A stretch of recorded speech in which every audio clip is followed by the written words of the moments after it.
Hello everyone and welcome back to Let's Play Illusion of Gaia. In the last part we got you to the Sky Garden and now we're actually going to do a good 95% of the dungeon. The Sky Guardian's a rather interesting area, but I'll get more into its gimmick momentarily once we actually get to it.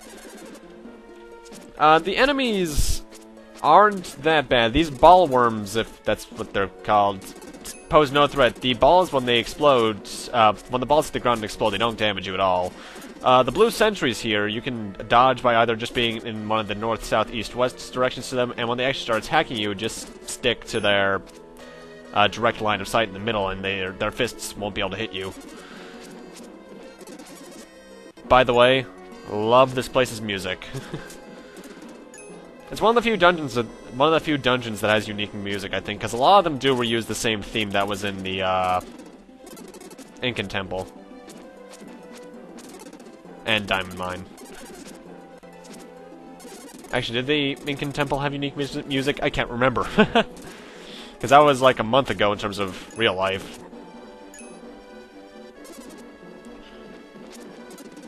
Also, what the hell's with the random Sphinx Griffin things? Anyway, up here we got a red jewel. There's 2 red jewels in this dungeon, by the way, so if you find 2, you're good.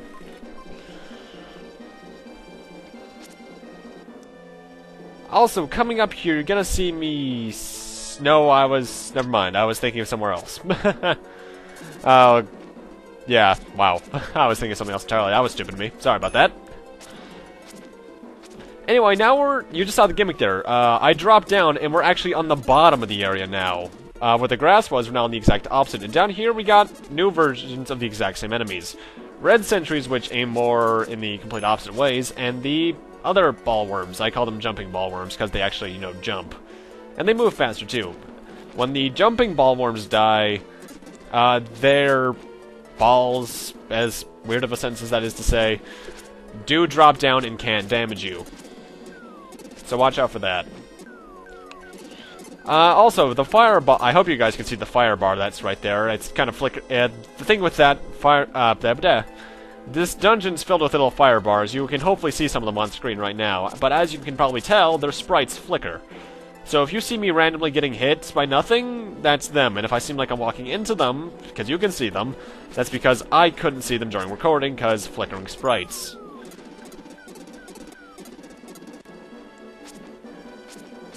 I will say, I do love the background when you're upside down, like this.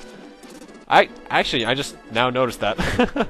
How did I never notice that I had 2 different backgrounds for this place? Because when you're on the normal side, it's just the Nazca painting things.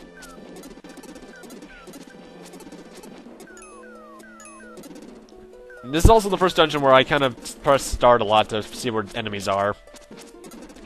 Well, there's a skull in the explosion! I never noticed that! Huh. Oh, that reminds me a lot of Zelda.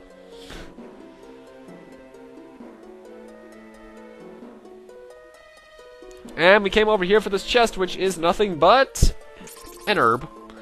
Mind you, I have a crap load of herbs, and I still haven't used a single one.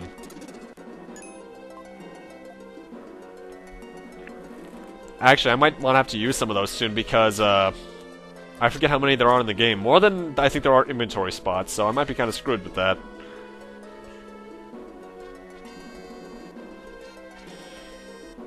And now we head back to the other side, because reasons.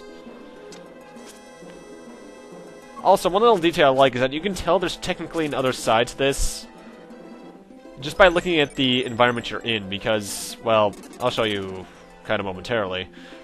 First off, we have a new enemy here that doesn't actually count towards the enemy count, the magic swords. They have differing patterns depending on which one they are. But moving him out of the way gets us the first of 4 crystal balls. Like the Incan statues were for the Incan ruins, these are for this dungeon. There's 4 of them in the dungeon, and you need each one of them to progress. Use them on the holes, and they are good. But as I was saying, you can actually tell that there's technically another layer before even seeing it. Because if you pay attention when you're on the first layer, you can see pathways that are lower than the areas where you can walk on them from. A good example should be coming up momentarily. Also, a rare Sidling sprite reminds me a bit of Wind Waker. I still have to beat Wind Waker HD. I've had that game for like a year. No, well, not a year. Well, actually, closer to a year than I thought, because I got that December. And it's currently August. It's probably towards December, actually, by the time you guys are seeing this, because... what is being uploaded currently? Zelda 1! Notable, when you kill the swords, by the way, you can actually move their statues around like they were statues with psychokinesis. You see that little jump cut there? That I had audio desync, so I actually had to cut some stuff out just to sync it up, and it's still not perfectly. I think there was like a second of audio behind, but it's good enough for me.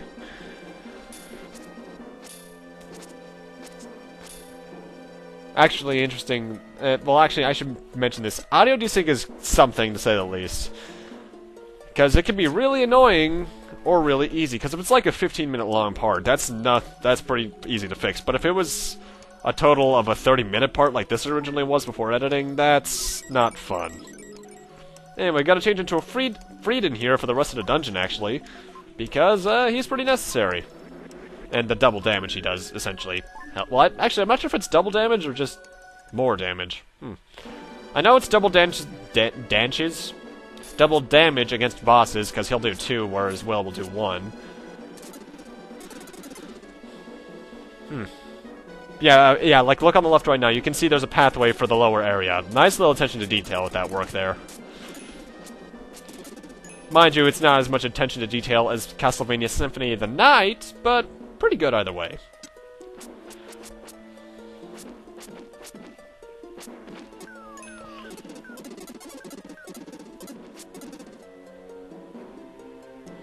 Also notable, the Dark Friar can actually technically one-shot an enemy even if it doesn't do enough damage, because invincibility frames aren't that plentiful in this game for enemies. Like if you use the Dark Friar against a blue sentry, it'll pass through it, but it'll get hit by it again on the way through. Also notable, I think I've done it once or twice at this point in the Let's Play. When you're in the middle of doing your normal attack animation and you press the D-pad, your attack animation will actually switch to that direction. So if you constantly mash the D-pad, you can technically have an infinitely going attack, and that can actually be pretty abusive because it will kill enemies overall faster if I recall correctly. Or if I timed it correctly, I never really checked. Also, you know what Frieden reminds me of? Frieden reminds me of a blonde Fabio for some reason. Which just reminds me of Iron Sword 2's cover.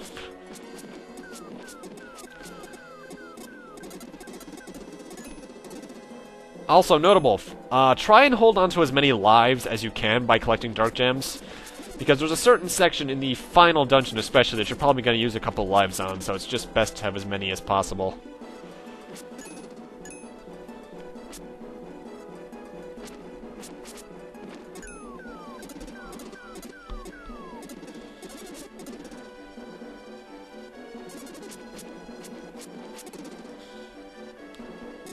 You know, it's always good when I see an HP power increase because, well, obviously it increases your overall HP, but it also restores it, so it's actually like a breath of fresh air if you're low on HP and you're like, whew, my HP's back. Anyway, that's the second crystal ball, so now we're going to cut back to the main area so we can put that one in. And if you actually pay attention, you can actually see that it does do something. It moves these blue platforms over towards the center. We need to do all 4 of those to get to the boss area.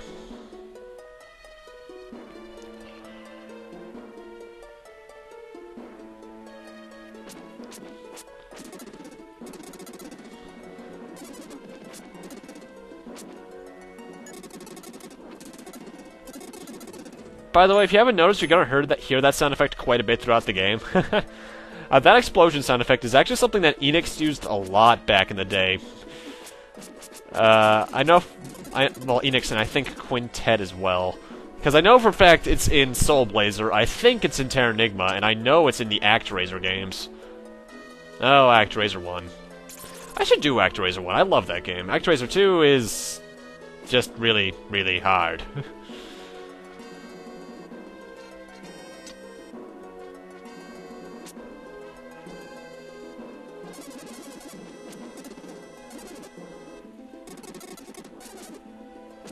Mind you, ActRaiser 1 is actually pretty hard as well, but ActRaiser 1 is just so much easier than 2. Plus, 1 has the awesome sim elements, whereas 2 is just pure platforming.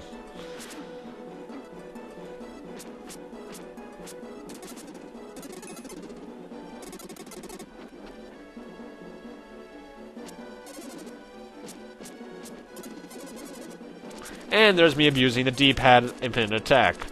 Actually, thinking about it, it's fairly similar to a spin attack from A Link to the Past, only more abusive. Then again, the spin attack in A Link to the Past, aside from doing more damage, wasn't that useful. Anyway, here's a clever little thing. You have to hit... If you hit that switch, you get trapped in there, but if you use a Dark Fire, you're completely good. I like it when they use your attacks in an arsenal like that. That's one of the reasons I really liked Okami and Okami did. And from now on, if I'm only using a dark space to heal, I'm cutting it out going in there, but I'm just showing you me teleporting in and teleporting out of it. That was a failure on my part, I'll admit. What I need to do is actually drag one of those statues forward, which I'm about to do now, I believe. Yes, I am.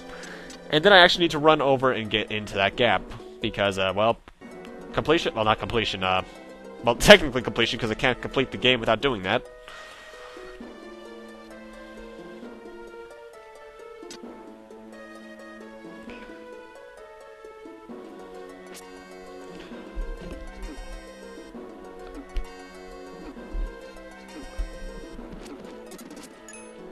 Luckily, I don't think there are, with the sprite flicker going on here, I don't think many other dungeons have those guys. I know there are other flickering sprites, like in the second to last dungeon there's a type of sprite that flickers, but that'll be much less annoying. And we got another little puzzle here. When we step on this tile, it makes a sound. If you've ever played a Zelda game, you can probably tell what we need to do here with this statue.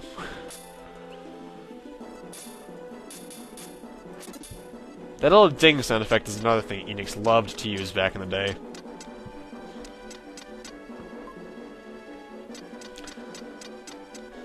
And yet I don't think they ever used these kind of sound effects for their Dragon Quest games. Oh, yeah, Dragon Warrior technically back in the day. Because Super Nintendo Dragon Quest was Dragon Quest, whereas we didn't get any of those. Actually, what Dragon Quests did we get on their initial release? We got 1, 2, 3, and 4. I don't think we got 5 or 6, and I think it just jumped right to 7. And then we got 5 and 6 on the DS. Yeah. Yeah, that's what happened. And of course we got 8 on the PS2 and 9. You know, it's really disappointing. I had an opportunity to buy Dragon Quest 8 recently, but I didn't go for it because, for some reason, I wanted Dirge of Cerberus more. You're lucky I love your soundtrack, Dirge of Cerberus. Otherwise, you would have been left in that game store to rot. And I messed that up completely. Anyway, once you do all that, you can come over here and get the crystal ball. So, now we're going to cut back to the normal, or main hub area of the dungeon, I suppose is the correct term. Only one way left to go, and it's over here.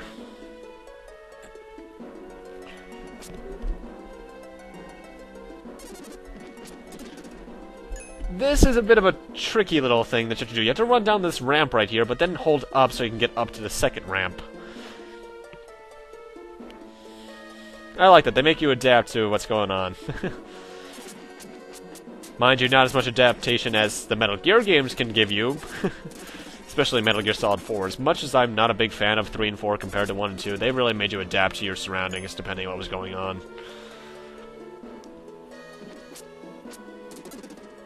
Though, if you're like me, you would probably just shoot everyone and be okay and anyway.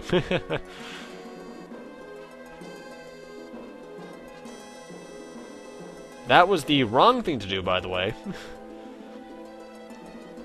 In fact, as I'll show you right now, I actually forgot that little trip over those platforms was there. Don't go down that ramp yet, jump down here. So you can kill these 2 jumping ball worms earlier. Because that is a one-way platform that's right in front of me. I can only jump down from above. And now we're going to jump across these platforms. What you need to do here is, as soon as you jump off the first ramp, hold left so you can jump onto here.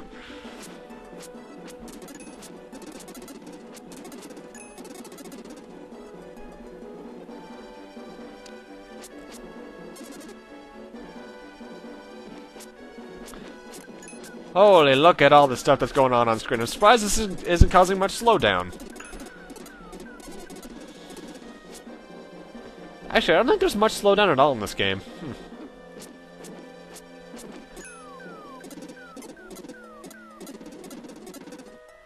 Actually, glitch-wise, this is actually a rather stable game, all things considered, for the Super Nintendo standards.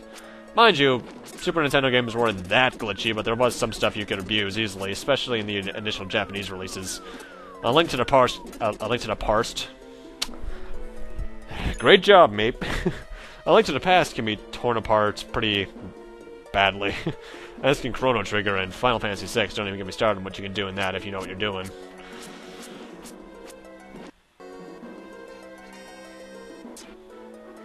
Speedruns are always pretty interesting to watch when it comes to that kind of stuff, I will say that much. Though, sitting down for 6 hours just to watch someone play Final Fantasy VI, not the most entertaining thing to do, considering that's a really precise run.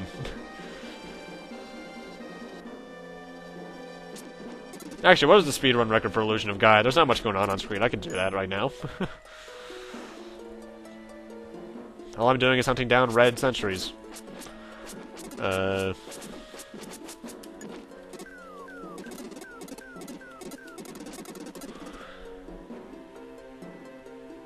Okay, Speed Demos Archives. You are my friend here. What is the record? Oh, I know what's going on screen right now. You're gonna need to hit that switch right there by getting the statue on it, and you're gonna need to be careful here, because if you mess up on this, you're gonna have to actually exit and re-enter the room. Like that. Only pull up once, and then pull it to the left. Don't do it more than that. 100% single segment run is 2 hours, 17 minutes, 20 seconds. I think it's safe to say we're way over that time at this point. I might actually watch that later.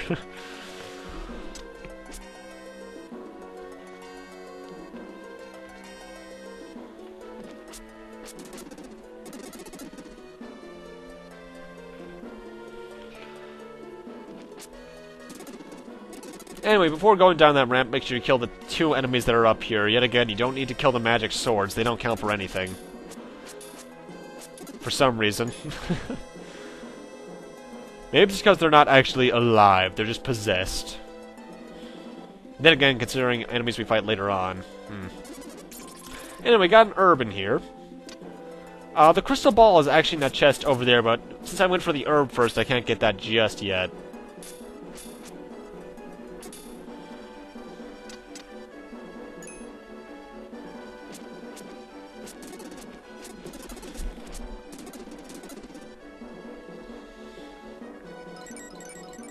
And with that, we have over 20 HP. Booyah! It's always satisfying when you actually see your health bar increase a substantial amount.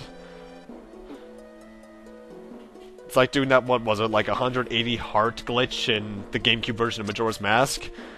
Even though that causes the game to slow down dramatically, that's still super satisfying. It's like you can say nope to the final boss and just take, like, what, 30 of its hits? Actually, how much damage does the final boss of Majora's Mask do? I can't remember. It's been so long since I fought that thing legitimately, so... Anyway, got the 4th crystal ball, so let's cut back to the main area and put that in the thing. But with me doing this, and entering dark space to heal and save, I'm gonna need to end this off here. Thank you guys for watching. Rate, comment, subscribe, all that kind of stuff. And next time on Let's Play Illusion of Gaia, we'll be heading up that little... I don't even know what to call those things, bridge. See what's up there, probably a boss, and fight it in the process. See you guys then.